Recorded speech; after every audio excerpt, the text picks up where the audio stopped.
Before I begin this afternoon, I would like to light a candle. So, is the smoke detector off? Yes? Yes. Okay, thank you. Excuse me.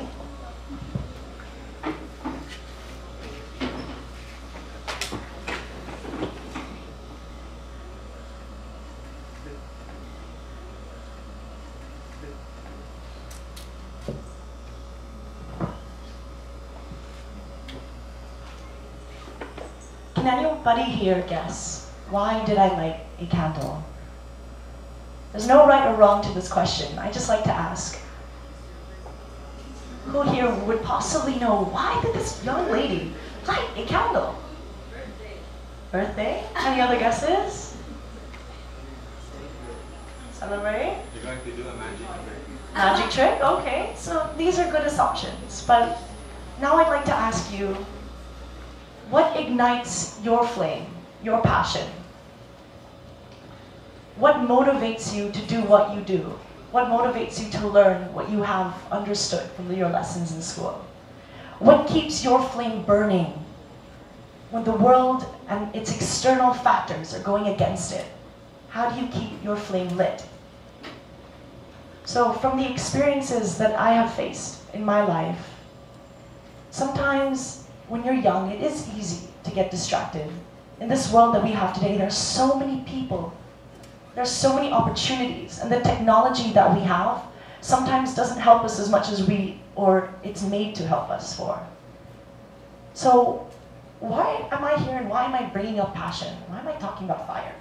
Well, that flame exists in all of us. We all have a light inside, and it's what we do with what we have to push forward and really succeed.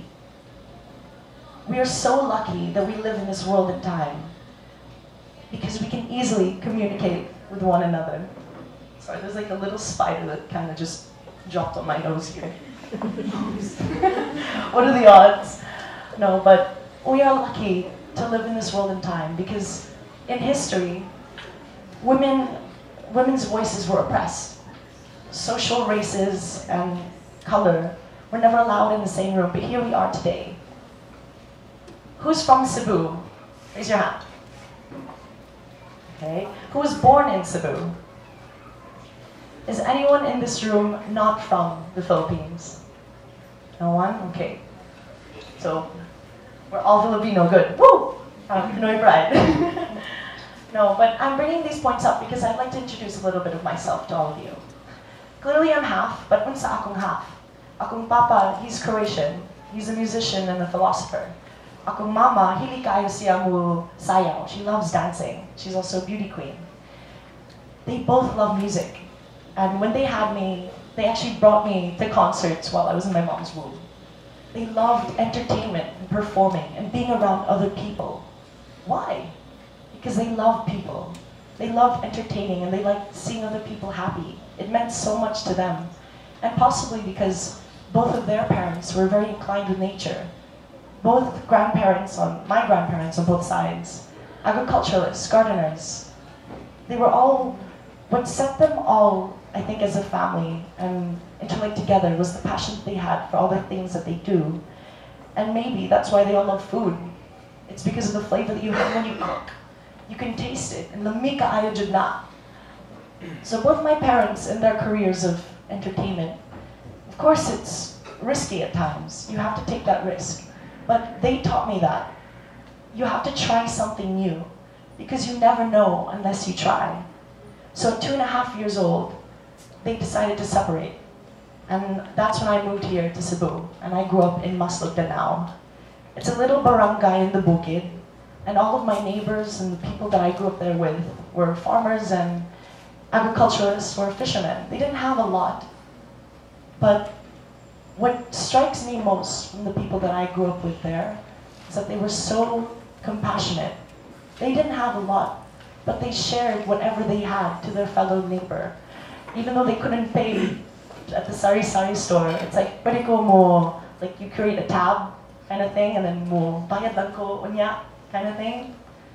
So the people that I grew up there with, my grandmother, my mom's brother, my uncle, and my mom, we were all very close, us three together. And the relationships that I've created with those people there will, I think, last a lifetime. Because when will you ever have a 5-year-old girl walking her pet crab down the rocky roads or have a giant lizard in her living room? Where will you see a girl like climb up a mango tree and like steal some mangoes from her neighbor and like tell her, I kind of borrowed some mangoes, I hope that's okay. But they didn't really mind because we're all kind of here just trying to survive any way that we can. But people are forgiving. That's what I've learned from growing up there. People are tender and kind. And I was lucky that when I was around 7, 8 years old, my mother met my stepfather. And he's this generous and kind, loving man. And I was praying so hard at one point that one day I'd have a younger brother, and he came. He came into this world, and I'm very blessed to have him, because he's this young man who's growing up in a time where there's so much technology, and so many youngsters his age, they don't understand that there is more to just what they're staring at on their screen all day. So when I see him able, because his passion is also singing, he likes to sing, and when he sings, it sounds like a flute. He's really, it's like an angel almost, and I think it's because of the heart that he has inside him and from what our grandmother raised us to be. So eventually, when my mom met my stepfather, I moved here to the city, and then I went to Cebu International School for 13 years. And why is this relevant? Well, what I'm very blessed with to have attended that school was all the opportunities I was able to experience. I competed rock climbing here in Cebu and also in the entire Philippines. I was also in the school band, I played guitar. I was in choir for about 3 years. And then I joined basketball, volleyball, and the basketball, volleyball, football teams, and I played sports for a bit. But at the same time, I was juggling performing arts, because I like singing and dancing and seeing people happy. And that was the one thing that I really enjoyed, was the memories that I shared with these people and the communication. And when you take a risk, you never know what the outcome could be. Just like the seconds next into the future. You never know what the outcome is. Life can be so spontaneous sometimes that you never really know what would happen.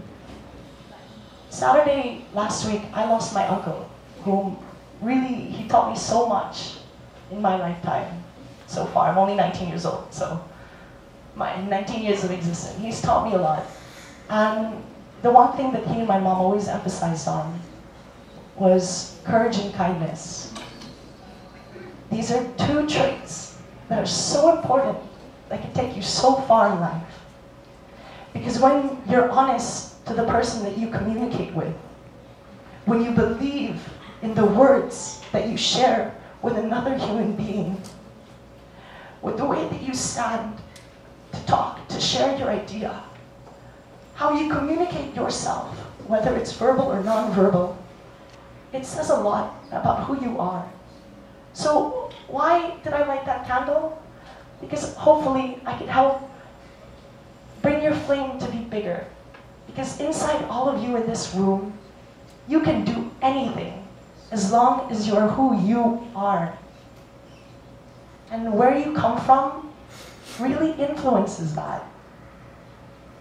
Your family, wherever they may be right now, are possibly very proud of all of the accomplishments that you've had, and also where your journey will take you. So it's important to have that passion, because that passion will drive you to persevere through any difficulty you may be facing. You have to be patient, because sometimes in that moment it might not be it for you. But life is all about learning, it's all about growing. So reflect and always appreciate the people and the lessons that you have to take in your life. And lastly, pray. Because when you talk to the universe, when you talk to your ancestors, they may not be there physically with you, but they'll always be there with you. Sulod sa imong kasing-kasing, naadjud na. They're always there with you wherever you go. That's why when you trip and you fall, you always get back up on your knees. So be passionate, persevere, be patient. Have the courage and the kindness to be vulnerable and connect to anyone. And don't forget to pray, because ang Ginoo is always there with you. So with that,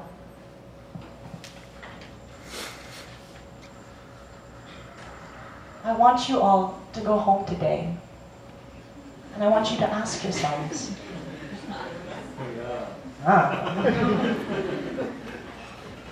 what do you live for? What makes your life worth living? Because my experience from the opportunities that I've had, my life is worth living because it makes me happy to see my family happy. When they see me and I'm hosting an event, or when I'm strutting down the catwalk, and then designer says that the dress or whatever I was wearing was sold, it makes me happy to know that I've done my part. And joining Miss Cebu and seeing all the people there excited with me, it felt like it was a room full of friends other than something scary and I'm nervous and like, I don't know what to do. No, it felt warm. And that's because when you let yourself go and you're just who you are, people will connect to that. And at the end of the day, we're all human, we all feel emotions.